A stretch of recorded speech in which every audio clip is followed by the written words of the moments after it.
ನಮಸ್ಕಾರ ಸ್ನೇಹಿತರೆ ನಾವು ಕೆಪಿಎಸ್ಸಿ ಗ್ರೂಪ್ ಬಿ ಮತ್ತೆ ಕೆಎಸ್ ಎಕ್ಸಾಮ್ಸ್ ಗೆ ಸಂಬಂಧಪಟ್ಟಂತೆ ವಿಡಿಯೋ ಸರಣಿಯನ್ನು ಮಾಡ್ತಾ ಇದೀವಿ. ಎಸ್ಪೆಷಲಿ ಗ್ರೂಪ್ ಬಿ ಗೆ ಹಿಂದುಳಿದ ವರ್ಗಗಳ ಕಲ್ಯಾಣ ಇಲಾಖೆ ಸ್ಪೆಸಿಫಿಕ್ ಪೇಪರ್ ಅಲ್ಲಿ ಇದು ತುಂಬಾ ಇಂಪಾರ್ಟೆಂಟ್ ಆಗಿರ್ತಕ್ಕಂಥ ಸಿಲೆಬಸ್. ಇವತ್ತು national commission for backward classes, okay, ರಾಷ್ಟ್ರೀಯ ಹಿಂದುಳಿದ ಆಯೋಗ ಆಗಿರ್ಬೋದು, ಹಾಗೆ ಕರ್ನಾಟಕದ ಬಗ್ಗೆ, ಓಕೆ, ಇದ್ರ ಬಗ್ಗೆ ಡೀಟೇಲ್ ಆಗಿ ಡಿಸ್ಕಸ್ ಮಾಡೋಣ. ನೋಡಿ, ಪ್ರೀವಿಯಸ್ ಇದು ಮೂರನೇ ವಿಡಿಯೋ. ಪ್ರೀವಿಯಸ್ ನಾವು 2 ವಿಡಿಯೋಸ್ ಮಾಡಿದೀವಿ. ಇದಕ್ಕೆ ಅಂತಾನೆ ಸಪರೇಟ್ ಪ್ಲೇ ಲಿಸ್ಟ್ ಕ್ರಿಯೇಟ್ ಮಾಡಿದ್ವಿ, ಓಕೆ, ಬ್ಯಾಕ್ವರ್ಡ್ ಕ್ಲಾಸಸ್ಗೆ, ಪೇಪರ್ 2 ಗೆ ಅಂತ ಹೇಳಿ. ಸೊ ಪ್ಲೇ ಲಿಸ್ಟ್ ಲಿಂಕ್ ಕೊಟ್ಟಿರ್ತೀನಿ ಇದೇ ವಿಡಿಯೋದ ಕೆಳಗೆ ಡಿಸ್ಕ್ರಿಪ್ಷನ್ ಬಾಕ್ಸ್ ಅಲ್ಲಿ. ಹಾಗೆ ನಮ್ಮ ಟೆಲಿಗ್ರಾಮ್ ಮತ್ತೆ ಇನ್ಸ್ಟಾಗ್ರಾಮ್ ಫಾಲೋ ಮಾಡ್ಕೊಳ್ಳಿ, ಅದ್ರ ಲಿಂಕ್ ಕೂಡ ಇದೇ ವಿಡಿಯೋದ ಕೆಳಗೆ ಡಿಸ್ಕ್ರಿಪ್ಷನ್ ಬಾಕ್ಸ್ ಅಲ್ಲಿ ಇದೆ ಸ್ನೇಹಿತರೆ. ಅಥವಾ ಪುನೀತ್ ಫೋರಂ ಅಂತ ಸರ್ಚ್ ಮಾಡಿ ನಿಮ್ಗೆ ಈ ರೀತಿ ಸಿಂಬಲ್ ಸಿಗುತ್ತೆ, ಅಲ್ಲಿ ತಾವು ಜಾಯ್ನ್ ಆಗ್ಬಹುದು. Okay, so very important, link ಕೊಟ್ಟಿರ್ತೀನಿ, ಅದನ್ನ ನೀವು ನೋಡ್ಬಹುದು. ನಾವು ಆಲ್ರೆಡಿ ಏನ್ ಸಿಲೆಬಸ್ ಇದೆ ಅದರಲ್ಲಿ reservation in India, reservation in Karnataka, okay, ಮಾಡಿ ಮುಗಿಸಿದೀವಿ. ಹಾಗೆ EWS ಕೂಡ ಮಾಡಿ ಮುಗಿಸಿದೀವಿ. ಎಲ್ಲಿದೆ ಸರ್ ಇದು? ಇಲ್ಲಿ ನೋಡಿ, ಎಕನಾಮಿಕಲಿ ಈಕರ್ ಸೆಕ್ಷನ್ಸ್ ಮಾಡಿ ಮುಗಿಸಿದೀವಿ. ಇಲ್ಲಿ ರಿಸರ್ವೇಶನ್ ಇನ್ ಕರ್ನಾಟಕ ಹೋಯ್ತು, ಆಯ್ತು, ಫೈನ್. ಈ ಕಾಯ್ದೆ ಬೇಕು, ಕಾಯ್ದೆಗಳು ಲಾಸ್ಟ್ ಅಲ್ಲಿ ಮಾಡೋಣ. ಕ್ರಿಮಿಲೇಯರ್ ಕಾನ್ಸೆಪ್ಟ್, ಓಕೆ, ಇದು ಕೂಡ ಮುಗಿಸಿದ್ವಿ. ಕ್ರಿಮಿಲೇಯರ್ ನಾನು ನಿಮ್ಗೆ ಎಜುಕೇಶನ್ ಎಂಪ್ಲಾಯ್ಮೆಂಟ್ ರಿಸರ್ವೇಶನ್ EWS ಮಾಡ್ಬೇಕಾದ್ರೆ ಕೂಡ ಮಾಡಿ ಮುಗಿಸಿದ್ವಿ, ಲಾಸ್ಟ್ ವಿಡಿಯೋದಲ್ಲಿ ಮಾಡಿ ಮುಗಿಸಿದ್ವಿ. ಸೊ ಈಗ ಪ್ರಮುಖವಾಗಿ ನಮಗೆ ಬೇಕಾಗಿರೋದು ಅದು ನ್ಯಾಷನಲ್ ಕಮಿಷನ್ ಬ್ಯಾಕ್ವರ್ಡ್ ಕ್ಲಾಸಸ್, ಒಂದು ರಾಷ್ಟ್ರೀಯ ಹಿಂದುಳಿದ ಆಯೋಗ. ಮತ್ತೆ ಇದೊಂದೇ ಅಲ್ಲ, ಕರ್ನಾಟಕದ ಹಿಂದುಳಿದ ಆಯೋಗ ಕೂಡ ನಿಮಗೆ ಗೊತ್ತಿರಬೇಕಾಗತ್ತೆ. ಸಿಲೆಬಸ್ ಇದೆ, Karnataka state commission of backward classes ಅಂತ. ಅದರ ಕಾಯ್ದೆ ಇದೆ, ಅದರ ಫಂಕ್ಷನ್ಸ್ ಕೂಡ ಇದೆ, ಅಂಡ್ ಪವರ್ ಅಂತ. ಇವತ್ತು ಕಾಯ್ದೆಗೆ ಹೋಗಲ್ಲ ನಾನು, ಫಸ್ಟ್ ಅದ್ರ ಬಗ್ಗೆ ತಿಳ್ಕೊಬೇಕಾಗತ್ತೆ. ಕರ್ನಾಟಕ ಸ್ಟೇಟ್ ಕಮಿಷನ್ ಬಗ್ಗೆ, ಆ ಫಂಕ್ಷನ್ಸ್ ಅಂಡ್ ಪವರ್ ಬಗ್ಗೆ, ಓಕೆ, ತಿಳ್ಕೊಬೇಕಾಗತ್ತೆ. ಸೊ ಇಲ್ಲಿ ಫಸ್ಟ್ ನಾವು ನೋಡ್ಬೇಕಾದ್ರೆ, ಈ ಸಿಲೆಬಸ್ ಹೋಗೋಕ್ಕಿಂತ ಮುಂಚೆ, ನಾನು ಬರೋಕ್ಕಿಂತ ಮುಂಚೆ, ಪ್ರಮುಖವಾಗಿ ಸಂವಿಧಾನದಲ್ಲಿ ನಿಮಗೆ ಗೊತ್ತಾಗಿರ್ಬೇಕಾದ್ರೆ ಏನು? ಫಸ್ಟ್ ನ್ಯಾಷನಲ್ ಕಮಿಷನ್, ರಾಷ್ಟ್ರೀಯ ಹಿಂದುಳಿದ ಆಯೋಗ ಬರೋಕ್ಕಿಂತ ಮುಂಚೆ national commission on schedule caste, national commission on schedule tribe, national commission on backward classes. ಈ ಮೂರಲ್ಲಿ ಫಸ್ಟ್ ಏನಿತ್ತು, ಯಾವ ತಿದ್ದುಪಡಿ ಇತ್ತು, ಹೆಂಗ್ ಬಂತು, ಇತಿಹಾಸ ಗೊತ್ತಿರಬೇಕು. ನಾವು NCBC ಬಗ್ಗೆ ಓದ್ಬೇಕು, ಸಿಲೆಬಸ್ ಇದೆ, ಆದ್ರೂ ಕೂಡ ಇದನ್ನ ತಿಳ್ಕೊಬೇಕಾಗತ್ತೆ. ಸೊ ಇದನ್ನ ಪೀಠಿಕೆ ಫಸ್ಟ್ ನಾನು ಮಾಡ್ಬಿಡ್ತೀನಿ. ಪ್ರಮುಖವಾಗಿ ಸಂವಿಧಾನದಲ್ಲಿ ನ್ಯಾಷನಲ್ ಕಮಿಷನ್ ಶೆಡ್ಯೂಲ್ ಕ್ಯಾಸ್ಟ್, ಪರಿಶಿಷ್ಟ ಪಂಗಡ, ಪರಿಶಿಷ್ಟ ಜಾತಿ ಆಯೋಗಗಳ ಬಗ್ಗೆನೂ ಕೂಡ ನೀವು ಒಂಚೂರು ಗೊತ್ತಿರಬೇಕಾಗತ್ತೆ. ಯಾಕೆಂದ್ರೆ ಇದರಿಂದ ಒಡೆದು ಇದು ಬಂದಿರತಕ್ಕಂಥದ್ದು, ಒಡೆದು ಇನ್ ದ ಸೆನ್ಸ್ ಆಯೋಗದಿಂದ ಅದು ಸಪರೇಟ್ ಆಗಿ ಬಂದಿರತಕ್ಕಂಥದ್ದು, ಆಮೇಲೆ ಸಾಂವಿಧಾನಿಕ ಸ್ಥಾನಮಾನ ಸಿಕ್ಕಿರ್ತಕ್ಕಂಥದ್ದು. ಸೊ ಇದು 338, ಇದು 338A, ಇದು 338B ಆರ್ಟಿಕಲ್ ಗೊತ್ತಿರಬೇಕು. ಮತ್ತೆ ಇನ್ನೊಂದೇನ್ ಗೊತ್ತಿರಬೇಕು, 340ನೇ ಆರ್ಟಿಕಲ್ ಗೊತ್ತಿರಬೇಕು. ಮತ್ತೆ 102ನೇ ತಿದ್ದುಪಡಿ ಗೊತ್ತಿರಬೇಕು, 105ನೇ ತಿದ್ದುಪಡಿ ಗೊತ್ತಿರಬೇಕು. ಓಕೆ, ಸಂವಿಧಾನ ಕಾನ್ಸ್ಟಿಟ್ಯೂಷನ್ ಅಮೆಂಡ್ಮೆಂಟ್ ಆಕ್ಟ್ ಗೊತ್ತಿರಬೇಕು. ಸೊ ಇದೆಲ್ಲ ಇಂಪಾರ್ಟೆಂಟ್ ಆಗುತ್ತೆ. ಈಗ ನಾನು ಇದ್ರ ಬಗ್ಗೆ ಡೀಟೇಲ್ ಆಗಿ ಡಿಸ್ಕಸ್ ಮಾಡ್ತೀನಿ ಸ್ನೇಹಿತರೆ. ಓಕೆ, ಈಗ ನ್ಯಾಷನಲ್ ಕಮಿಷನ್ ಫಾರ್ ಬ್ಯಾಕ್ವರ್ಡ್ ಕ್ಲಾಸಸ್ಗಿಂತ ಮುಂಚೆ ಫಸ್ಟ್ ಅರ್ಥ ಮಾಡ್ಕೊಳ್ಳಿ ಹೆಂಗ್ ಬರುತ್ತೆ ಇದು ಅಂತ. ನಿಮಗೆ ಸಂವಿಧಾನದಲ್ಲಿ ಸ್ಟಾರ್ಟಿಂಗ್ ಮಾಡಿದಾಗಲೇ SC/ST ರಿಸರ್ವೇಶನ್ಸ್ ಗಳೆಲ್ಲ ಇದು ಗೊತ್ತಿದೆ ಅಲ್ಲ ನಿಮಗೆ. ಸೊ ಸಂವಿಧಾನದ ಮೂಲ ಸಂವಿಧಾನದಲ್ಲಿ SC/ST ಗೆ ಫಸ್ಟ್ 10 years ಅಂತ ಕೊಟ್ಟಿರ್ತಾರೆ ರಿಸರ್ವೇಶನ್ಸ್. ಫೈನ್. ಇಲ್ಲಿ ಈ ಆಯೋಗ ಏನಕ್ಕೆ ಮಾಡ್ತಾರೆ, ಅದರ ವೆಲ್ಫೇರ್ಗೋಸ್ಕರ, ಅದರ ಕಲ್ಯಾಣಕ್ಕೋಸ್ಕರ ಅಲ್ವಾ ಸರ್? ಫಸ್ಟ್ 65ನೇ ತಿದ್ದುಪಡಿ ವೆರಿ ಇಂಪಾರ್ಟೆಂಟ್ ಆಗುತ್ತೆ. ಓಕೆ, ಸೊ ಫಸ್ಟ್ SC/ST ಗೆ ಕಲ್ಯಾಣ ಆಯೋಗ ನಾವು ಮಾಡಬೇಕು ಅಂತ ಡಿಸೈಡ್ ಮಾಡ್ತೇವೆ ಸರ್ಕಾರ. ಫೈನ್. ಅವಾಗ 1990 65ನೇ ತಿದ್ದುಪಡಿ ಅನ್ವಯ 338ನೇ ವಿಧಿಗೆ ಅಡಿಯಲ್ಲಿ ಪರಿಶಿಷ್ಟ ಜಾತಿ ಪಂಗಡಗಳಿಗೆ ಸಂಬಂಧಿಸಿದ ವಿಶೇಷ ಅಧಿಕಾರಿಯ ಸ್ಥಾನವನ್ನ ಕಲ್ಪಿಸಲಾಗುತ್ತೆ. ಏನ್ ಸರ್ ಇದು ವಿಶೇಷ ಅಧಿಕಾರಿ ಅಂದ್ರೆ?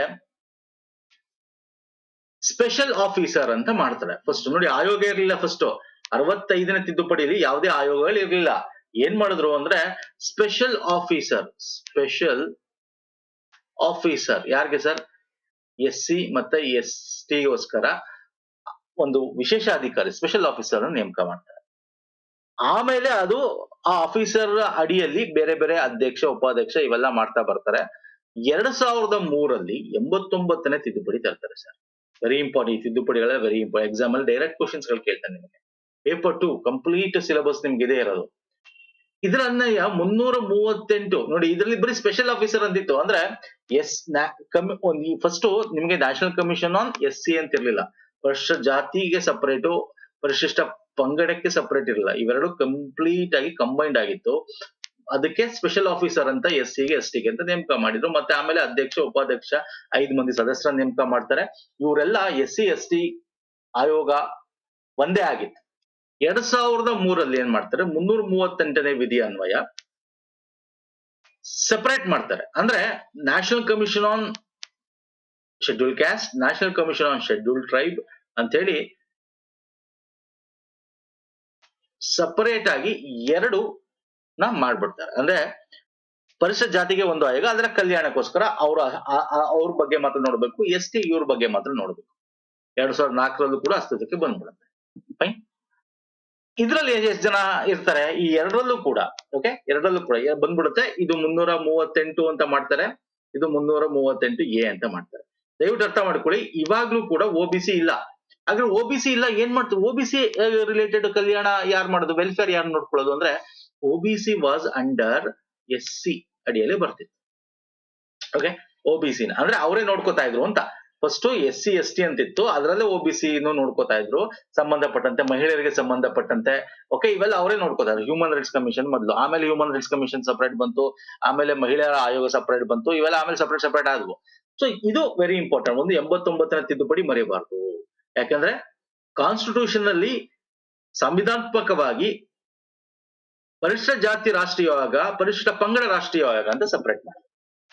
ಈ ಎರಡಕ್ಕೂ ಕೂಡ ಒಬ್ಬ ಚೇರ್ಮನ್ ಇರ್ತಾರೆ, ವೈಸ್ ಚೇರ್ಮನ್ ಇರ್ತಾರೆ, ಮತ್ತೆ 3 ಜನ ಮೆಂಬರ್ಸ್ ಇರ್ತಾರೆ. ಅವ್ರದ್ದು 3 ವರ್ಷ ಅವ್ರು. ಓಕೆ, ಒಬ್ಬ ಅಧ್ಯಕ್ಷ, ಒಬ್ಬ ಉಪಾಧ್ಯಕ್ಷ, ಈ ತರ 3 ಸದಸ್ಯರು, ಒಟ್ಟು 5 ಜನ ಇರ್ತಾರೆ. ರಾಷ್ಟ್ರಾಧ್ಯಕ್ಷರು, ಕೌನ್ಸಿಲ್ ಆಫ್ ಮಿನಿಸ್ಟರ್.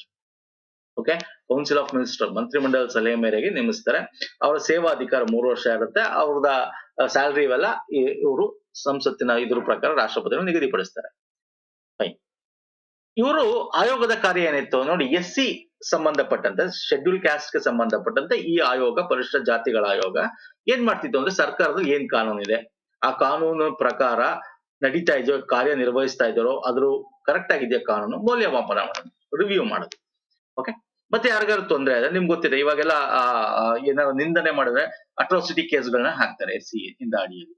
ಓಕೆ, ಇದು ಕೇಸ್ಗಳು ಇದೆ. ಅಂದ್ರೆ ಅದ್ ಹಾಕಕ್ಕಿಂತ ಮುಂಚೆ ಈ ಆಯೋಗನಿಗೆ, ಫಾರ್ ಎಕ್ಸಾಂಪಲ್ ಉಪೇಂದ್ರದ ನಾನು ರಿಯಲ್ ಮ್ಯಾಟರ್ ಅಂತ ತಗೊಂಡು ಡಿಸ್ಕಸ್ ಮಾಡ್ತೇನೆ. ಉಪೇಂದ್ರ ಅವ್ರಿಗಾಗಿತ್ತು, ಅವ್ರು ಯಾವ್ದೋ ಒಂದು ಗಾದೆ ಹೇಳಿದ್ರು ಅಂತ ಅವ್ರಿಗೇನೋ ಇದು ಮಾಡೋದು, ಸೊ ಇದಾಗಿತ್ತು, ಕೇಸ್ ಹಾಕಿದ್ರು ಅಲ್ವಾ, ಆತರ. ಅಂದ್ರೆ ಇಲ್ಲಿ FIR ಮಾಡೋದು ಒಂದ್ ಕಡೆ, ಇನ್ನೊಂದ್ ಕಡೆ ಆಯೋಗನೇ ಕೇಸ್ ಹಾಕ್ತಕ್ಕಂಥದ್ದು, ಆಯೋಗನೇ ಒಂದು ಸಿವಿಲ್ ಜಡ್ಜ್ ನ ಒಂದು ರೂಪವಂತ ಕೊಟ್ಟಿರ್ತಕ್ಕಂಥದ್ದು. ಅಂದ್ರೆ ಇಲ್ಲಿ ಶೆಡ್ಯೂಲ್ ಕ್ಯಾಸ್ಟ್ ಅಂತ ಏನ್ ಕರಿತೀವಿ, ಪರಿಶಿಷ್ಟ ಜಾತಿ ಅಂತ, ಅವರ ಸಾಮಾಜಿಕ ಆರ್ಥಿಕ ಅಭಿವೃದ್ಧಿಗೆ ಏನೇನ್ ಮಾಡ್ಬೇಕು, ಸರ್ಕಾರಕ್ಕೆ ಸಲಹೆ ನೀಡೋದಾಗಿರ್ಬೋದು, ಅವರ ಹಕ್ಕುಗಳು, ತೊಂದರೆಗಳು, ಮತ್ತೆ ಅವ್ರಿಗೆ ಹೀಯಾಳಿಸದರ ಅದರ ಬಗ್ಗೆ ಸಂಬಂಧಪಟ್ಟಂತೆ ಏನ್ ಮಾಡೋದು, ಕಾನೂನುಗಳ ಕ್ರಮ ಕೈಗೊಳ್ತಕ್ಕಂಥದ್ದಾಗಿರ್ಬೋದು, ಇವೆಲ್ಲ ಮಾಡ್ತಕ್ಕಂಥದ್ದು. ಓಕೆ, ಮತ್ತೆ ಕೇಂದ್ರ ಸರ್ಕಾರ ಇದ್ರಕ್ಕೆ ಸಂಬಂಧಪಟ್ಟಂತೆ ಹೆಂಗೆ ಕೆಲಸ ಮಾಡಿದೆ, ರಾಜ್ಯ ಸರ್ಕಾರದ ಕಾನೂನುಗಳಿದ್ರೆ ಅದು ಹೆಂಗೆ ಕೆಲಸ ಆಗಿದೆ, ಸೊ ಇವೆಲ್ಲ ಮೌಲ್ಯಮಾಪನ ಮಾಡ್ತಕ್ಕಂಥದ್ದು. ಓಕೆ, ಸೊ ಒಟ್ಟಿನಲ್ಲಿ ಅವರ ಸಾಮಾಜಿಕ ಆರ್ಥಿಕ ಅಭಿವೃದ್ಧಿಗೆ ಏನ್ ಮಾಡ್ಬೇಕು, ಅವ್ರ ರಕ್ಷಣೆಗೆ ಏನ್ ಮಾಡ್ಬೇಕು, ಅವ್ರ ಕಲ್ಯಾಣಕ್ಕೆ ಏನ್ ಮಾಡ್ಬೇಕು, ಇದನ್ನ ಸಲಹೆ ಮಾಡ್ತಕ್ಕಂಥದ್ದು ಇದರ ಕೆಲಸ ಆಗಿದೆ. ಅಂದ್ರೆ ಇದಕ್ಕೆ ಸಂಬಂಧಪಟ್ಟ ರಿಪೋರ್ಟ್ ಕೂಡ ರೆಡಿ ಮಾಡ್ತಿರು. ಪ್ರತಿ ವರ್ಷ ಆ ರಿಪೋರ್ಟ್ ನ ರಾಷ್ಟ್ರಾಧ್ಯಕ್ಷರು ಕೊಡ್ತಾ ಇದ್ರು, ರಾಷ್ಟ್ರಾಧ್ಯಕ್ಷರು ಅದನ್ನ ಸಂಸತ್ತಿನ ಉಭಯ ಸದನಗಳಲ್ಲಿ ಇಡ್ತಾ ಇದ್ರು. Okay, fine. ಇನ್ನು ಆಯೋಗದ ಅಧಿಕಾರ ನಾನು ನಿಮ್ಗೆ ಆಗ್ಲೇ ಹೇಳಿದೆ, ಯಾರೋ ವ್ಯಕ್ತಿಗೆ ತೊಂದರೆ ಆಗಿದೆ, ಆ ವ್ಯಕ್ತಿ ಸಮನ್ಸ್ ಡೈರೆಕ್ಟ್ ಕೊಡ್ತಾರೆ. ಸಮನ್ಸ್ ಅಂದ್ರೆ ಏನಕ್ಕೆ ಕೊಡ್ತಾರೆ ಅಂದ್ರೆ, ಈ ಒಂದು ಆಯೋಗಕ್ಕೆ ಸಿವಿಲ್ ನ್ಯಾಯಾಲಯದ ಅಧಿಕಾರ, ಇದು ಕ್ವಾಸಿ ಜುಡಿಷಿಯಲ್ ಬಾಡಿ ಅಂತ ಕರಿತೀವಿ. ಕ್ವಾಸಿ ಜುಡಿಷಿಯಲ್ ಬಾಡಿ, ಅರೆ ನ್ಯಾಯಾಂಗ ಅಂತ ಕರಿತೀವಿ. ಓಕೆ, ಬಟ್ ಈ ಡಿಸ್ಟ್ರಿಕ್ಟ್ ಕೋರ್ಟ್ ಅದ ಸಿವಿಲ್ ನ್ಯಾಯಾಲಯ ಅಂತ ಏನ್ ಕರಿತೀವಿ, ಆ ಒಂದು ಅಧಿಕಾರ ಇದಕ್ಕಿರುತ್ತೆ. ಯಾಕಿರುತ್ತೆ, ಯಾವುದೇ ಒಂದು ಸರ್ಕಾರದ ಆಫೀಸ್ಗಳಲ್ಲಾಗ್ಲಿ ಏನೋ ಡಾಕ್ಯುಮೆಂಟ್ ಬೇಕು ತರಿಸ್ಕೊಳ್ತಕ್ಕಂಥ ಅಧಿಕಾರ ಇದೆ, ಅದಕ್ಕೆ ಅರೆ ನ್ಯಾಯಾಂಗ ಅಂತ ಕರಿತೀವಿ. ಯಾವುದೇ ಈ ಕಮಿಷನ್ ಗಳಿದೆಯಲ್ಲ, ಎಲ್ಲ ಅರೆ ನ್ಯಾಯಾಂಗಗಳು. ಓಕೆ, ಸಾಕ್ಷ್ಯಗಳ ಸ್ವೀಕರಿಸೋದು, ಸಮನ್ಸ್ ಕೊಟ್ಟು ಅದನ್ನ ಕರೆಯೋದು, ಈ ಕೋರ್ಟ್ ಮಾತ್ರ ಸಮನ್ಸ್ ಕೊಡ್ಬೇಕು, ಇದ್ಯಾಕೆ ಕೊಡುತ್ತೆ, ಬಿಕಾಸ್ ಇದು ಅರೆ ನ್ಯಾಯಾಂಗ, quasi judicial body. Civil court ಒಂದು ಪವರ್ ಏನಿದೆ ಅದು ಇದಕ್ಕೆ ಇರುತ್ತೆ. ಅರ್ಥ ಆಗ್ತಿದೆಯಲ್ಲ? ಹಾಗೆ ಪರಿಶಿಷ್ಟ ಪಂಗಡ, ಸೊ ಇದ್ರ ಬಗ್ಗೆ ನಾನು ಈಗ ಆಲ್ರೆಡಿ SC ಬಗ್ಗೆ ಏನ್ ಡಿಸ್ಕಸ್ ಮಾಡಿದೆ, ಹಂಗೆ ಪರಿಶಿಷ್ಟ ಪಂಗಡ ರಾಷ್ಟ್ರೀಯ ಆಯೋಗ ಕೂಡ ಅದೇ 89ನೇ ತಿದ್ದುಪಡಿ ಆಗುತ್ತೆ. ಅದ್ರ 338A ಅಂತ ಒಂದು ಸಪರೇಟ್ ಸೇರಿಸ್ತಾರೆ. 2004ರಿಂದ ಈ ಪಂಗಡ ಅಸ್ತಿತ್ವಕ್ಕೆ ಬರುತ್ತೆ, ಇದು ಗೊತ್ತಿರ್ಲಿ. ಅಲ್ಲೂ ಕೂಡ ಸೇಮ್ 3 ವರ್ಷ, 5 ಜನ ಸದಸ್ಯರು, ಒಬ್ಬ ಅಧ್ಯಕ್ಷ, ಒಬ್ಬ ಉಪಾಧ್ಯಕ್ಷ, ಸೇಮ್. ಇವರ ಆಯೋಗದ ಕಾರ್ಯನೂ ಅಷ್ಟೇ. ಏನು ಪಂಗಡಗಳಿಗೆ ಸಂಬಂಧಪಟ್ಟಂತೆ ಟ್ರೈಬ್ಸ್ ಗೆ ಸಂಬಂಧಪಟ್ಟಂತೆ ಈ ವಿಷಯಗಳೇನಿದೆ ಕಾನೂನು ಏನಿದೆ ಅದು ಹೆಂಗ್ ಕಾರ್ಯನಿರ್ವಹಿಸ್ತದೆ ಅಂತ ಮೌಲ್ಯಮಾಪನ ಮಾಡೋದು. ಸೊ ಯಾವ್ದಾರ ತೊಂದರೆ ಆದ್ರಲ್ಲಿ ಅದಕ್ಕೆ ಸಂಬಂಧಪಟ್ಟ ತನಿಖೆ ಮಾಡ್ತಕ್ಕಂಥದ್ದು. ಸಾಮಾಜಿಕ ಆರ್ಥಿಕ ಅಭಿವೃದ್ಧಿಗೆ ಸರ್ಕಾರಕ್ಕೆ ಸಲಹೆ ಕೊಡ್ತಕ್ಕಂಥದ್ದು, ಇದನ್ನ ಮಾಡಬಹುದು, ಇದನ್ನ ಮಾಡಿದ್ರೆ ಇಲ್ಲಿ ಇದು ಪ್ರಾಬ್ಲಮ್ ಇದೆ ಅಂತ ಸಲಹೆ ಕೊಡ್ತಕ್ಕಂಥದ್ದು. ಸೊ ಈ ಎಲ್ಲ ಅಕಸ್ಮಾತ್ ರಾಜ್ಯಗಳಿಗೆ ಸಂಬಂಧಪಟ್ಟಂತೆ ಏನಾದ್ರು ವಿಷಯ ಕೊಟ್ಟಿದ್ರೆ ಅದನ್ನ ರಾಜ್ಯ ಸರ್ಕಾರಕ್ಕೆ ಕಳಿಸ್ತಾರೆ ರಾಷ್ಟ್ರಪತಿ. ಸೊ ಈ ರೀತಿ ಅದು ಸೇಮ್ ಅವರು ಪರಿಶಿಷ್ಟ ಜಾತಿಗೆ ಸಂಬಂಧಪಟ್ಟಂತೆ ಕಲ್ಯಾಣಗಳ ಬಗ್ಗೆ, ರಕ್ಷಣೆ ಬಗ್ಗೆ, ಆ ಸಾಮಾಜಿಕ ಆರ್ಥಿಕ ಅಭಿವೃದ್ಧಿಗೆ ಚಿಂತನೆ ಮಾಡಿದ್ರೆ ಈ ಒಂದು ಪಂಗಡ ರಾಷ್ಟ್ರೀಯ ಆಯೋಗ ಏನಿದೆ, ಪರಿಶಿಷ್ಟ ಪಂಗಡ ರಾಷ್ಟ್ರೀಯ ಆಯೋಗ, national commission of scheduled tribe, ಅದು ಇವರಿಗೆ ಸಂಬಂಧಪಟ್ಟಂತೆ ಮಾಡುತ್ತೆ. ಸೇಮ್ ಇವ್ರಿಗೂ ಅದೇ ಅಧಿಕಾರಗಳಿದೆ, ನಾವೇನ್ ಡಿಸ್ಕಸ್ ಮಾಡಿದ್ವಿ. ಓಕೆ, ಸೇಮ್ ಅಧಿಕಾರಗಳು ಇವ್ರು. ಸೊ ಇದು ಬೇಸಿಕ್ ನಿಮ್ಗೆ ಗೊತ್ತಿರಬೇಕು. ಇದರ ನಂತರ ನಮಗ್ ಬರ್ತಕ್ಕಂಥದ್ದು ಹಿಂದುಳಿದ ವರ್ಗಗಳ ರಾಷ್ಟ್ರೀಯ ಆಯೋಗ, national commission on backward classes. ನಿಮ್ಗೆ SC/ST ಬಗ್ಗೆನೂ ಕೇಳ್ತಾರೆ, ಯಾಕಂದ್ರೆ ಸಿಲೆಬಸ್ ಅಲ್ಲಿ ಅಲ್ಲಲ್ಲಿ SC/ST ಬಗ್ಗೆನೂ ಕೂಡ ಕಾಯ್ದೆಗಳು ಇದೆ, ಹಂಗಾಗಿ ಅದನ್ನು ಕೂಡ ತಿಳ್ಕೊಬೇಕು. ಓಕೆ, ಇದನ್ನ ತಿಳ್ಕೊಂಡ್ಮೇಲೆ ಈಗ ಹಿಂದುಳಿದ ವರ್ಗಗಳ ರಾಷ್ಟ್ರೀಯ ಆಯೋಗದ ಹೆಂಗ್ ಬಂತು ಅನ್ನೋದು ಡಿಸ್ಕಸ್ ಮಾಡೋಣ. ಓಕೆ, ಇದು ಬಂದಿದ್ದು 1993, ನಿಮ್ಗೆ ಗೊತ್ತಿದೆ, ಮಂಡಲ್ ಕಮಿಷನ್ ಅಂತ ಬರುತ್ತೆ ಅಲ್ವಾ ಸರ್. ಮಂಡಲ್ ಕಮಿಷನ್ ಏನು ಒಂದು 27% ಆಫ್ ರಿಸರ್ವೇಶನ್ ಕೊಡ್ತಾರೆ, ಅದು ಕೋರ್ಟ್ಗೆ ಹೋಗುತ್ತೆ. ಕೋರ್ಟ್ಗೆ ಹೋದಾಗ ಅಲ್ಲಿ ಸುಪ್ರೀಂ ಕೋರ್ಟ್ ಅಲ್ಲಿ ಹೇಳುತ್ತೆ, ಇಂದ್ರ ಸಾಹ್ನಿ ಕೇಸ್ ಅಥವಾ ಮಂಡಲ್ ಕೇಸ್ ಅಂತ ಕರಿತೀವಿ ಅಲ್ವಾ. ಆ ಕೋರ್ಟ್ ಏನ್ ಹೇಳುತ್ತೆ, ಒಂದು ಶಾಶ್ವತ ಆಯೋಗ ಹಿಂದುಳಿದ ವರ್ಗಗಳಿಗೆ ಮಾಡಬೇಕು ಅಂತ ಸರ್ಕಾರಕ್ಕೆ ಕೋರ್ಟ್ ನಿರ್ದೇಶನ ಕೊಡುತ್ತೆ. ಈ ನಿರ್ದೇಶನ ಕೊಟ್ಟಿದ್ದಕ್ಕೆ 1993 ಹಿಂದುಳಿದ ವರ್ಗ ರಾಷ್ಟ್ರೀಯ ಆಯೋಗ ಅಂತ ಸರ್ಕಾರ ತಂತ. ಅದಕ್ಕಿಂತ ಮುಂಚೆನೂ ಕೂಡ 2 ಸಮಿತಿಗಳು ಮಾಡಿತ್ತು, ಕಾಕಾ ಕಾಲೇಲ್ಕರ್ ಮತ್ತೆ BP ಮಂಡಲ್. ಓಕೆ, 1950ರಲ್ಲೂ ಕೂಡ ಹಿಂದುಳಿದ ವರ್ಗಗಳ ಆಯೋಗ ಮಾಡಿದ್ರು. ಓಕೆ, ಆದ್ರೆ ಅದನ್ನ ಇಂಪ್ಲಿಮೆಂಟ್ ಮಾಡಿರ್ಲಿಲ್ಲ ಅಷ್ಟೇ. 1970ರಲ್ಲಿ BP ಮಂಡಲ್ ಅದನ್ನು ಇಂಪ್ಲಿಮೆಂಟ್ ಆಗಿರ್ಲಿಲ್ಲ, ಬೇರೆ ಬೇರೆ ರಾಜಕೀಯ ಅಸ್ಥಿರತೆ, ಬೇರೆ ಬೇರೆ ಫಂಡಗಳಿಂದ. ಆಮೇಲೆ 1993ಲಿ ಅದು ಅಪ್ರೂವ್ ಆಗ್ತಕ್ಕಂಥದ್ದು, ರಾಷ್ಟ್ರಪತಿ ಅಂಕಿತ ಆಗ್ತಕ್ಕಂಥದ್ದು. 1993ಲಿ ಅದು ಇಂಪ್ಲಿಮೆಂಟ್ ಆಗ್ತಕ್ಕಂಥದ್ದು. ಓಕೆ, ಸೊ ಇವರು ಕೂಡ ಇದ್ರ ಬಗ್ಗೆ ಮಾಡಿದ್ರು. ಮೊದಲ ಆಯೋಗ ಯಾವುದು ಕೇಳ್ತಾನೆ ಎಕ್ಸಾಮ್ ಅಲ್ಲಿ, ಎರಡನೇ ಆಯೋಗ ಯಾವುದು ಅಂತ ಕೇಳ್ತಾನೆ ಎಕ್ಸಾಮ್. ಶಾಶ್ವತ ಆಯೋಗ ಮಾಡ್ಬೇಕು ಅಂತ ಸುಪ್ರೀಂ ಕೋರ್ಟ್ ಸರ್ಕಾರಕ್ಕೆ ಹೇಳುತ್ತೆ. ಈ court case, Indira Sahni case ಅಥವಾ ಮಂಡಲ್ ಕೇಸ್ ಅಂತ ಏನ್ ಕರಿತೀವಿ ಅದರಲ್ಲಿ. ಅವಾಗ ಸರ್ಕಾರ ಏನ್ ಮಾಡುತ್ತೆ, 1993 ಕಾಯ್ದೆ ಆಕ್ಟ್ ಅಂದ್ರೆ ಇದೊಂದು ಸ್ಟ್ಯಾಟ್ಯುಚರಿ ಆಗಿ ತರುತ್ತೀವಿ. ಓಕೆ, ಶಾಸನಾತ್ಮಕ ಸಂಸ್ಥೆಯಾಗಿ ಬರುತ್ತೆ. ನೋಡಿ, ಇದಕ್ಕಿಂತ ಮುಂಚೆ ಆಗರೆ ಹಿಂದುಳಿದ ಆಯೋಗ ನೋಡ್ಕೋತಾ ಇದ್ದಿದ್ದಾರೋ ಶೆಡ್ಯೂಲ್ ಕ್ಯಾಸ್ಟ್ ಆನ್ SC/ST ಏನಿತ್ತು ಕಮಿಷನ್, ಅದ್ ನೋಡ್ಕೋತಾ ಇತ್ತು. ಯಾವಾಗ ಇದಕ್ಕೆ ಸಪರೇಟ್ ಮಾಡ್ಬೇಕು ಅಂದಾಗ ಇದಕ್ಕೊಂದು ಶಾಸನಾತ್ಮಕ ಸ್ಥಾನಮಾನ ಕೊಟ್ಟು ಒಂದು 1993 ಆಕ್ಟ್ ನ ತರುತ್ತೆ, ಹಿಂದುಳಿದ ವರ್ಗ ರಾಷ್ಟ್ರೀಯ ಆಯೋಗ ಅಂತ. ಶಾಸನಾತ್ಮಕ ಇದು ಸಂವಿಧಾನಿಕ ಸ್ಥಾನಮಾನ ಅಲ್ಲ. ಇದಕ್ಕೆ ಸಂವಿಧಾನಿಕ ಸ್ಥಾನಮಾನ ಕೊಡೋದು ನಿಮ್ಗೆ 102ನೇ ಸಂವಿಧಾನ ತಿದ್ದುಪಡಿ ಕಾಯ್ದೆ 2018ರಲ್ಲಿ. ಇದಕ್ಕೆ ಸಂವಿಧಾನ ಸ್ಥಾನಮಾನ ಅಂದ್ರೆ 123ನೇ ಬಿಲ್ ಅಂತ ಕರಿತೀವಿ. ಓಕೆ, ಸೊ ಅದು ಅಪ್ರೂವ್ ಆದ್ಮೇಲೆ ಸಾಂವಿಧಾನಿಕ ಸ್ಥಾನಮಾನ ಕೊಡ್ತಕ್ಕಂಥದ್ದು 2018ರಲ್ಲಿ. ಸೊ 102ನೇ ತಿದ್ದುಪಡಿ, ಇದು ಕೂಡ ಇಂಪಾರ್ಟೆಂಟ್ ಆಗುತ್ತೆ NCPCಗೆ ಸಂಬಂಧಪಟ್ಟಂತೆ. ಫೈನ್. ಸೊ ಇಲ್ಲಿ ಇದರದ ಏನ್ ಫಂಡ, ಇದರದ್ದು ಫಂಡ ಅದೇ ಫಂಡ, ಸಾಮಾಜಿಕ ಶೈಕ್ಷಣಿಕ ಕಲ್ಯಾಣಗಳ ಹಿಂದುಳಿದ ವರ್ಗಗಳಿಗೆ ಏನ್ ಮಾಡಿದ್ದಾರೆ, ಏನ್ ನೋಡಬೇಕು ಅನ್ನೋದು ಇದರ ಫಂಡ ಅಷ್ಟೇ. ಓಕೆ, ಸೊ ಇದರ ಸ್ಟ್ರಕ್ಚರ್, ಇದರಲ್ಲಿ ಎಷ್ಟು ಜನ ಇದ್ದಾರೆ, ಇದರಲ್ಲೂ ಅಷ್ಟೇ ಇರ್ತಾರೆ ಸರ್. ಆಯೋಗದ ಅಧ್ಯಕ್ಷರು ಇರ್ತಾರೆ, ಉಪಾಧ್ಯಕ್ಷರು ಮತ್ತು ಇತರ 3 ಸದಸ್ಯರನ್ನು ಒಳಗೊಂಡಿರುತ್ತೆ. ಒಟ್ಟು 5 ಜನ ಸದಸ್ಯರು ಇರ್ತಾರೆ. ಅವರನ್ನು ರಾಷ್ಟ್ರಪತಿಗಳು ಮಂತ್ರಿಮಂಡಲದ ಸಲಹೆ ಮೇರೆಗೆ ನೇಮಕ ಮಾಡ್ತಾರೆ. ಸೊ ಇದು ಇವರ ಒಂದು ರಚನೆ, ಸ್ಟ್ರಕ್ಚರ್. ಓಕೆ, ಹಾಗಾದ್ರೆ ಇವ್ರನ್ನ ರಾಜೀನಾಮೆ ಕೊಡೋದು ಹೆಂಗೆ? ನಾವೆಲ್ಲ ನೋಡಿದ್ವಿ 3 ವರ್ಷ, ಅದು ಇದು ಸಮಥಿಂಗ್ ಇವೆಲ್ಲ ಫೈನ್. ಬಟ್ ತೆಗೆದು ಹಾಕೋದು ನೋಡಿ, ಇದು it is applicable to national commission SC/ST and also OBC. Okay, national commission backward class ಎಲ್ಲದಕ್ಕೂ ಇದೆ ಅಪ್ಲಿಕಬಲ್. ಅಂದ್ರೆ ಇವ್ರನ್ನ ಸುಮ್ಮನೆ ತೆಗಿಯಕ್ಕಾಗಲ್ಲ. ಚೇರ್ಮನ್ ಆಗಿರ್ಬೋದು, ಇವ್ರನ್ನಾಗಿರ್ಬೋದು, ಅವ್ರ ವಿರುದ್ಧ ಲಿಖಿತವಾಗಿ ಏನಾದ್ರು ದೂರು ಬಂದಿರಬೇಕು, ಅಥವಾ ಅವರು ಏನಾದ್ರು ಬಂದಿಲ್ಲ ಅಂತಂದ್ರೂ ರಾಷ್ಟ್ರಪತಿಗಳಿಗೆ ಅನ್ನಿಸ್ಬೇಕು ಇವ್ರು ತಪ್ಪು ಮಾಡಿದ್ದಾರೆ ಅಂತ. ಬಟ್ ಹಂಗಂತ ತೆಗಿಯಕ್ಕಾಗಲ್ಲ, ಸಸ್ಪೆಂಡ್ ಮಾಡ್ಬೋದು. ರಾಷ್ಟ್ರಪತಿಗಳು ಇವ್ರ ವಿರುದ್ಧ ಏನಾದ್ರು ತನಿಖೆ ಮಾಡ್ಬೇಕು ಅಂದಾಗ ಸಸ್ಪೆಂಡ್ ಮಾಡ್ಬೋದು. ಬಟ್ ಯಾವಾಗ ತೆಗಿಬಹುದು ಅಂದ್ರೆ ಸುಪ್ರೀಂ ಕೋರ್ಟ್ಗೆ ರಾಷ್ಟ್ರಪತಿಗಳು ಸೂಚಿಸ್ತಾರೆ, ಇದರ ಬಗ್ಗೆ ಏನೇನ್ ಮಾಡ್ಬೇಕು. ಕೇಸ್ ಸುಪ್ರೀಂ ಕೋರ್ಟ್ ಅಲ್ಲಿ ಹೋಗಿ, ಸುಪ್ರೀಂ ಕೋರ್ಟ್ ಅಲ್ಲಿ ಇವ್ರ ವಿಚಾರಣೆ ನಂತರ ಇವ್ರು ತಪ್ಪು ಮಾಡಿದಂತ ಸಾಬೀತಾದಾಗ ಅವಾಗ 145ನೇ ವಿಧಿಯ ಕಾಲಂ ಅಡಿಯಲ್ಲಿ ಇವ್ರನ್ನ ತೆಗೆದು ಹಾಕ್ಬೋದು. ನೋಡಿ, ಇದು ಕೂಡ important, article 145. Okay, in the same way SC/ST commission ಅಲ್ಲೂ ಕೂಡ ಅದೇ ರೀತಿ. ಓಕೆ, ಅಥವಾ ಇವರ ರಾಜೀನಾಮೆ ಕೊಟ್ಟು ಕೂಡ ತಮ್ಮ ರಾಜೀನಾಮೆನ ರಾಷ್ಟ್ರಪತಿಗಳ ಸಲ್ಲಿಸಿ ಕೂಡ ಹೋಗ್ಬೋದು. ಐದರ್ ಇವ್ರು ರಾಜೀನಾಮೆ ಕೊಡಬೇಕು ಅಥವಾ ಅವ್ರನ್ನ ಪದಚ್ಯುತಿ ಮಾಡ್ಬೇಕು ಅಂತಂದ್ರೆ, ಓಕೆ, ರಿಮೂವ್ ಮಾಡ್ಬೇಕು ಅಂದ್ರೆ ಆಸ್ ಯೂಶುವಲ್ ನಾವ್ ಹೆಂಗೆ ಈ ಬೇರೆದೆಲ್ಲ ಓದಿದೀವಲ್ಲ, ಸೊ ಅದೇ ರೀತಿ ಇವ್ರನ್ನು ಕೂಡ ಸುಪ್ರೀಂ ಕೋರ್ಟ್ ಸಾಬೀತಾಗಬೇಕು. ಅಥವಾ ಇವರು ಇನ್ಸಾಲ್ವೆನ್ಸಿ ದಿವಾಳಿ ಆಗಿದ್ದಾರೆ ಅಂತ ಬಂದಾಗ, ಅಥವಾ ತನ್ನ ಕಚೇರಿಯಲ್ಲಿ ಬೇರೆದಲ್ಲಿ ಪ್ರಾಫಿಟ್ ಆಫ್ ಆರ್ಗನೈಸೇಷನ್ ಕೆಲಸ ಮಾಡ್ತಾ ಇದ್ದಾರೆ ಅಂದಾಗ, ಅಥವಾ ಇವರಿಗೆ ಯಾವುದೋ ಅಪರಾಧದ ಮೇಲೆ ಜೈಲ್ ಶಿಕ್ಷೆ ಗುರಿಯಾಗಿದ್ದಾರೆ ಅಂದಾಗ, ಅಪರಾಧ ಮಾಡಿ ಮತ್ತೆ ಇವರು ಮನಸ್ಸು ದೇಹ ದೌರ್ಬಲ್ಯದಿಂದ ಇದೆ ಅಂತ ಹೇಳಿ, ಮಾನಸಿಕವಾಗಿ ದೈಹಿಕವಾಗಿ ದೌರ್ಬಲ್ಯ ಕೆಲಸ ಮಾಡಕ್ಕೆ ಅನ್ಫಿಟ್ ಅಂತ ಅಂದಾಗ, ಸೊ ಆ ಕಾರಣಗಳಿಂದ ಕೂಡ ಅಧ್ಯಕ್ಷರು ತೆಗೆದುಹಾಕ್ತಾರೆ. ಸೊ ಇದು ತೆಗೆದು ಹಾಕುವಿಕೆ ಅಥವಾ ರಿಮೂವಲ್ ಅಂಡ್ ರೆಸಿಗ್ನೇಷನ್ ಬಗ್ಗೆ ಗೊತ್ತಿರಬೇಕು. ಸೊ 145ನೇ ಆರ್ಟಿಕಲ್ ಮರಿಬೇಡಿ, ಇದು ಕೂಡ ಗೊತ್ತಿರಬೇಕು. NCBC ಬಗ್ಗೆ ಅರ್ಥ ಆಯ್ತಲ್ಲ. ಇನ್ನು NCBC ಬಗ್ಗೆ ಸಾಂವಿಧಾನಿಕ ನಿಬಂಧನೆಗಳು ಗೊತ್ತಿರಬೇಕು. ಕಾನ್ಸ್ಟಿಟ್ಯೂಷನಲ್ ಪ್ರಾವಿಷನ್ ಅಂತ ಕರೀತಾರೆ, ಇದು ಇಂಗ್ಲಿಷ್ ಅಲ್ಲೂ ಇದೆ, ನೋಡ್ಕೋಬಹುದು. ನಾನು ನಿಮಗೆ ಆಲ್ರೆಡಿ ಹೇಳಿದ್ದೀನಿ, ಪ್ರಮುಖವಾಗಿ 340 ನೋಡಿ. NCBCಗೆ ಒಂದು ಕಮಿಷನ್, ಈಗ 1950ರಲ್ಲಿ ಫಸ್ಟ್ ಕಮಿಷನ್, 1970ರಲ್ಲಿ 2ನೇ ಕಮಿಷನ್, ಮಂಡಲ್ ಕಮಿಷನ್, ಇದು ಕಾಕಲ್ಕರ್ ಕಮಿಷನ್. ಹೆಂಗ್ ಸುಮ್ನೆ ನೇಮಕ ಮಾಡ್ಬಿಡ್ತಾರ? ಸಂವಿಧಾನದಲ್ಲಿ ಇದೆ 340 ಸಾಮಾಜಿಕ ಶೈಕ್ಷಣಿಕ ಹಿಂದುಳಿದ ವರ್ಗಗಳನ್ನು ಗುರುತಿಸಬೇಕೆ, ಅದಕ್ಕೊಂದೋಸ್ಕರ ಆಯೋಗಗಳನ್ನ ರಚನೆ ಮಾಡಿ ಅದು ಸರ್ವೆ ಮಾಡ್ಬೇಕು ಅಂತ ಸಂವಿಧಾನ 340ನೇ ವಿಧಿ ಹೇಳುತ್ತೆ. ಓಕೆ, ಸೊ ಇದ್ರ ಅಡಿ ಮಾಡ್ತಕ್ಕಂಥದ್ದು ಎಕ್ಸಾಮ್ ಅಲ್ಲಿ ಕೇಳಬಹುದು. ಸಂವಿಧಾನಕ್ಕೆ ಸಂಬಂಧಪಟ್ಟಂತೆ, ನಮ್ಮ NCBCಗೆ ಸಂಬಂಧಪಟ್ಟಂತೆ, ಹಿಂದುಳಿದ ವರ್ಗಗಳ ಆಯೋಗಕ್ಕೆ ಸಂಬಂಧಪಟ್ಟಂತೆ ಇರ್ತಕ್ಕಂಥ ಕಾನ್ಸ್ಟಿಟ್ಯೂಷನಲ್ ಪ್ರಾವಿಷನ್ ವಿಧಿಗಳು ಯಾವುದು ಅದು ಗೊತ್ತಿರಬೇಕು, ಮತ್ತೆ ಏನ್ ಹೇಳ್ತೇವೆ ಗೊತ್ತಿರಬೇಕು. ಓಕೆ, ಇನ್ನು 102ನೇ ತಿದ್ದುಪಡಿಯಲ್ಲಿ ಅದಕ್ಕೆ ಏನು ನಾವು ಸಾಂವಿಧಾನಿಕ ಸ್ಥಾನಮಾನ ಕೊಡ್ತೀವಿ, ಶಾಸನಾತ್ಮಕದಿಂದ 338B ಅಂತ ಸೇರಿಸ್ತೀವಿ. ನಾನು ನಿಮ್ಗೆ ಅದನ್ನ ಹೇಳಿದೆ, 338 SC, 338 AST, 338B OBC ಅಂತ ಹೇಳಿದ್ರು. ಓಕೆ, ಮತ್ತೆ 342A ಅನ್ನು ಕೂಡ ಸೇರಿಸ್ತಾರೆ. This is very important. 342A ಏನಕ್ಕೆ ಅಂತ ಹೇಳ್ತೀನಿ ನೋಡಿ. 338B ಏನ್ ಹೇಳುತ್ತೆ? ಸಾಮಾಜಿಕವಾಗಿ ಮತ್ತು ಶೈಕ್ಷಣಿಕವಾಗಿ ಹಿಂದುಳಿದ ವರ್ಗಗಳಿಗೆ ಸಂಬಂಧಿಸಿದ ದೂರುಗಳು ಮತ್ತು ಕಲ್ಯಾಣ ಕ್ರಮ ಪ್ರವೇಶಿಸಲು NCBCಗೆ ಅಧಿಕಾರ. ಸಾಂವಿಧಾತ್ಮಕವಾಗಿ, ಕಾನ್ಸ್ಟಿಟ್ಯೂಷನಲ್ ಆಗಿ 338ನೇ ಆರ್ಟಿಕಲ್, ನೀವು OBCಗೆ ಸಂಬಂಧಪಟ್ಟಂತೆ, ಜಾತಿಗಳಿಗೆ ಸಂಬಂಧಪಟ್ಟಂತೆ ಯಾವ್ದಾದ್ರು ಕಲ್ಯಾಣ ಕ್ರಮಗಳಾಗಿರ್ಬೋದು, ದೂರುಗಳು ನಿಮಗೆ ಅಧಿಕಾರ ಇದೆ ಅಂತ ಹೇಳುತ್ತೆ.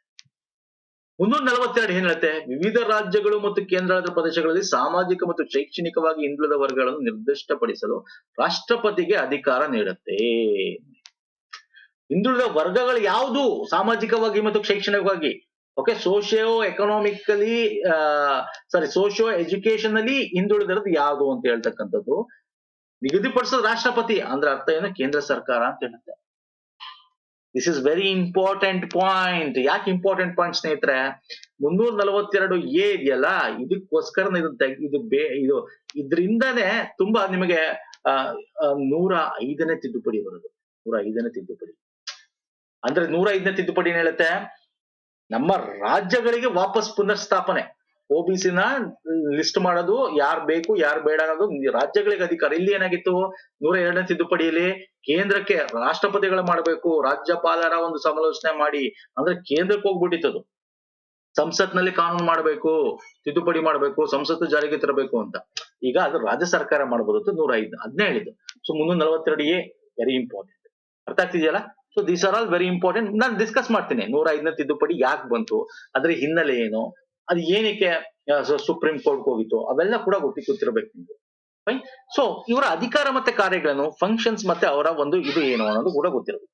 ಸೇಮ್ ಸರ್, ನಾವು SC ಏನ್ ಡಿಸ್ಕಸ್ ಮಾಡಿದ್ವಿ, ಸಂವಿಧಾನ ಅಡಿಯಲ್ಲಿ ಯಾವುದೇ ಕಾನೂನು ಅಡಿಯಲ್ಲಿ ಸಾಮಾಜಿಕವಾಗಿ ಶೈಕ್ಷಣಿಕ ಹಿಂದುಳಿದ ವರ್ಗಗಳಿಗೆ ಸುರಕ್ಷತೆ ಒದಗಿಸ್ತಕ್ಕಂಥದ್ದು, ಮತ್ತೆ ತನಿಖೆ ಮಾಡ್ತಕ್ಕಂಥದ್ದು, ಮೇಲ್ವಿಚಾರಣೆ ಮಾಡ್ತಕ್ಕಂಥದ್ದು, ಸಾಮಾಜಿಕ ಹಿಂದುಳಿದ ವರ್ಗಗಳ ಸಾಮಾಜಿಕ ಆರ್ಥಿಕ ಅಭಿವೃದ್ಧಿಗೆ ಬಗ್ಗೆ ನೋಡ್ತಕ್ಕಂಥದ್ದು, ಅದು ಯೂನಿಯನ್ ಟೆರಿಟರಿ ಆಗಿರ್ಬೋದು. ಸೊ ಅದ್ರ ಮೇಲೆ ಡಿಪೆಂಡ್. ಈಗ ನಮ್ಮ ರಾಜ್ಯದಲ್ಲೂ ಕೂಡ ಸ್ಟೇಟ್ ಕಮಿಷನ್ ಇದೆ ಅಲ್ವಾ? ಸೊ ಅವ್ರಿಗೂ ಶಿಫಾರಸ್ ಮಾಡ್ತಕ್ಕಂಥದ್ದು ಆ ರಾಜ್ಯದಲ್ಲಿ ಏನಾರ ಆಗಿದ್ರೆ. ಓಕೆ, ವಾರ್ಷಿಕವಾಗಿ ಅದನ್ನ ರಾಷ್ಟ್ರಪತಿಗಳಿಗೆ ಎಲ್ಲೆಲ್ಲಿ ಏನಾಗಿದೆ ಅವರ ರಿಪೋರ್ಟ್ ಒಂದು ವರ್ಷದ್ದು ಸಂಸತ್ತಿನ ಮುಂದೆ ಇಡ್ತಕ್ಕಂಥದ್ದು, ಕಾನೂನುಗಳನ್ನ ಮೌಲ್ಯಮಾಪನ ಮಾಡ್ತಕ್ಕಂಥದ್ದು, ಮತ್ತೆ ಏನಾದ್ರು ಮಾಡಬಹುದು ಅಂದ್ರೆ ಶಿಫಾರಸು ಮಾಡ್ತಕ್ಕಂಥದ್ದು. ಇವೆಲ್ಲ ಇದರ ಕಾರ್ಯಗಳು. ಮತ್ತೆ ಇದಕ್ಕೆ ಸಿವಿಲ್ ನ್ಯಾಯಾಲಯದ ಅಧಿಕಾರ ಹೊಂದಿರುತ್ತೆ. ನಾನು ಪದೇ ಹೇಳ್ತಾ ಇರ್ತೀನಿ. ಪವರ್ ಅಂಡ್ ಫಂಕ್ಷನ್ಸ್ ಅರ್ಥ ಆಯ್ತಲ್ಲ? ಇದು ಬಿಟ್ಟು ಇನ್ನೇನಿದೆ ಸಂವಿಧಾನ ನಿಬಂಧನೆಗಳು? ಒಂದು ಪ್ರಮುಖವಾಗಿ NCBC ನೋಡು, ಇದ್ರಲ್ಲಿ ಬರ್ತಕ್ಕಂಥ ರಿಸರ್ವೇಶನ್, ಅದು ಇದು OBCಗೆ ಸಂಬಂಧಪಟ್ಟಂತೆ ಒಂದಷ್ಟು ವಿಧಿಗಳು ಇದೆಯಲ್ಲ, ಅದು ಕೂಡ ಗೊತ್ತಿರ್ಬೇಕಲ್ಲ ನಿಮ್ಗೆ ಅಲ್ವಾ? ಸೊ ವಿಧಿ 16 ಸಬ್ ಕ್ಲಾಸ್ 4 ಹಿಂದುಳಿದ ವರ್ಗದ ಸಾರ್ವಜನಿಕ ಉದ್ಯೋಗ ಕ್ಷೇತ್ರದಲ್ಲಿ ಮೀಸಲಾತಿ ಬಗ್ಗೆ ಮಾತಾಡ, ಉದ್ಯೋಗದಲ್ಲಿ ಮೀಸಲಾತಿ ಬಗ್ಗೆ ಸಬ್ ಕ್ಲಾಸ್ 4 16 ಸಬ್ ಕ್ಲಾಸ್ 4 ಮಾತಾಡುತ್ತೆ. ಸೊ ಅದು ಕೂಡ ಗೊತ್ತಿರಬೇಕು. ಫೈನ್. ಸೊ 340 ಬಗ್ಗೆ ನಾವು ಆಲ್ರೆಡಿ ರಾಷ್ಟ್ರೀಯ ಹಿಂದುಳಿದ ವರ್ಗಗಳನ್ನು ನೇಮಿಸಲು ಅಧಿಕಾರ ಹೊಂದಿರತಕ್ಕಂಥ ರಾಷ್ಟ್ರಪತಿಗೆ ಅದ್ರ ಪ್ರಕಾರ ಅವರು ನೇಮಿಸಿದ್ರು, ಅದ್ರ ಪ್ರಕಾರ ಆಯ್ತು ಅಂತ. ಇನ್ನು ಇದ್ರ ನಂತರ ಈಗ 1993 ಕಾಯ್ದೆ ಬಂತು, ಹಿಂದುಳಿದ ವರ್ಗಗಳಿಗೆ ಒಂದು ಶಾಶ್ವತವಾದ ಆಯೋಗ ಮಾಡಬೇಕು ಅಂತ ಸುಪ್ರೀಂ ಕೋರ್ಟ್ ಹೇಳಿದ ನಂತರ ಸೊ ಕರ್ನಾಟಕ ರಾಜ್ಯದಲ್ಲೂ ಕೂಡ ಅದು ಮಣ್ಣು ಮಾಡ್ತಾರೆ 1995 ಆಕ್ಟ್ ಅಂತ OBCಗೋಸ್ಕರ. ಓಕೆ, ಅದನ್ನ ಮುಂದೆ ಡಿಸ್ಕಸ್ ಮಾಡೋಣ, ಅವೆಲ್ಲ ಇದೆ. ಇದಿಷ್ಟೇ ಅಲ್ಲ, ಕರ್ನಾಟಕದಲ್ಲೂ ಕೂಡ ನಿಮಗೆ ಈ ಒಂದು ಕಾಯ್ದೆ ಬಂದ ನಂತರ ಬೇರೆ ಬೇರೆ ಸಮಿತಿಗಳು ರಚನೆ ಆಗ್ತವೆ. ಇದು ಸಮಿತಿಗಳ ನಂತರ ನಮಗೆ 1993 ಕಾಯ್ದೆ ಬಂದ ನಂತರ 1995 ಕಾಯ್ದೆ OBC ಕಾಯ್ದೆ ಬರುತ್ತೆ. ಹಿಂದುಳಿದ ವರ್ಗಗಳ ಇದು ಯಾವುದು ನಮ್ಮ ಸ್ಟೇಟ್ ಸಂಬಂಧಪಟ್ಟಂತೆ ಇವೆಲ್ಲ ನಾನು ಡೀಟೇಲ್ ಡಿಸ್ಕಸ್ ಮಾಡ್ತೀನಿ ಸ್ನೇಹಿತರೆ. ಇನ್ನು ಇದೆ ಇದ್ರ ಬಗ್ಗೆ ಯಾರ್ಯಾರು ಇರ್ತಾರೆ, ಏನು ಅಧ್ಯಕ್ಷರು ಏನು, ಇವೆಲ್ಲ ನಾನು ಡೀಟೇಲ್ ಡಿಸ್ಕಸ್ ಮಾಡ್ತೀನಿ, ನೆಕ್ಸ್ಟ್ ವಿಡಿಯೋದಲ್ಲಿ ಡಿಸ್ಕಸ್ ಮಾಡ್ತೀನಿ. ಓಕೆ, ಯಾಕಂದ್ರೆ ಒಂದೇ ವಿಡಿಯೋದಲ್ಲಿ ನಿಮ್ಗೆ ಕರ್ನಾಟಕದ ತಗೊಂಡ್ಬಿಟ್ರೆ ನಿಮ್ಗೆ ಸ್ವಲ್ಪ ಕನ್ಫ್ಯೂಸ್ ಆಗುತ್ತೆ, ಬೇಡ. ಕರ್ನಾಟಕ ಮತ್ತೆ 105ನೇ ತಿದ್ದುಪಡಿ ಏನಕ್ಕಾಯ್ತು, ಯಾವ ಹಿನ್ನೆಲೆ ಬಂತು, ಇವೆಲ್ಲ ಗೊತ್ತು ತಿಳ್ಕೊಬೇಕಾಗತ್ತೆ. ಸೊ ಅದನ್ನು ಕೂಡ ನಾನು ಮುಂದೆ ಡಿಸ್ಕಸ್ ಮಾಡ್ತೀನಿ. ಸೊ ಇವತ್ತಿಗೆ ಈ ವಿಡಿಯೋಗೆ ಇಲ್ಲಿಗೆ ಮುಗಿಸ್ತೀನಿ. ಲೈಕ್ ಮಾಡಿ, ಶೇರ್ ಮಾಡಿ, ಸಬ್ಸ್ಕ್ರೈಬ್ ಮಾಡ್ಕೊಂಡಿದ್ದಾರ ಮಾಡ್ಕೊಳ್ಳಿ ಸ್ನೇಹಿತರೆ. ಇಷ್ಟ ಆಗಿದ್ರೆ ಲೈಕ್ ಮಾಡಿ, ಶೇರ್ ಮಾಡಿ. ಹಾಗೆ ನಮ್ಮ ಪ್ಲೇ ಲಿಸ್ಟ್ ಇದಕ್ಕೆ ಸಪರೇಟ್ ಪ್ಲೇ ಲಿಸ್ಟ್ ಮಾಡಿದ್ದೀನಿ ನಿಮ್ಗೆ ಗ್ರೂಪ್ ಬಿ ಸ್ಪೆಸಿಫಿಕ್ ಪೇಪರ್ಗೆ, ಲಿಂಕ್ ಡಿಸ್ಕ್ರಿಪ್ಷನ್ ಬಾಕ್ಸ್ ಅಲ್ಲಿ ಇದೆ. ಹಾಗೆ ನಮ್ಮ ಟೆಲಿಗ್ರಾಮ್ ಮತ್ತೆ ಇನ್ಸ್ಟಾಗ್ರಾಮ್ ನ ಜಾಯಿನ್ ಆಗಿ, ಅಲ್ಲೂ ಕೂಡ ನಿಮ್ಗೆ ಲಿಂಕ್ ಇದೆ, ಅಲ್ಲೂ ಕೂಡ ನಾವು ಶೇರ್ ಮಾಡ್ತಾ ಇರ್ತೀವಿ. ನೆಕ್ಸ್ಟ್ ವಿಡಿಯೋದಲ್ಲಿ ಪುನಃ ಸಿಗ್ತೀನಿ. ನಮಸ್ಕಾರ, ಧನ್ಯವಾದಗಳು, thank you so much. Okay, so ಇನ್ ಮಿಕ್ಕಿದ ಕರ್ನಾಟಕದ್ದು ಮುಂದೆ ಡಿಸ್ಕಸ್ ಮಾಡೋಣ.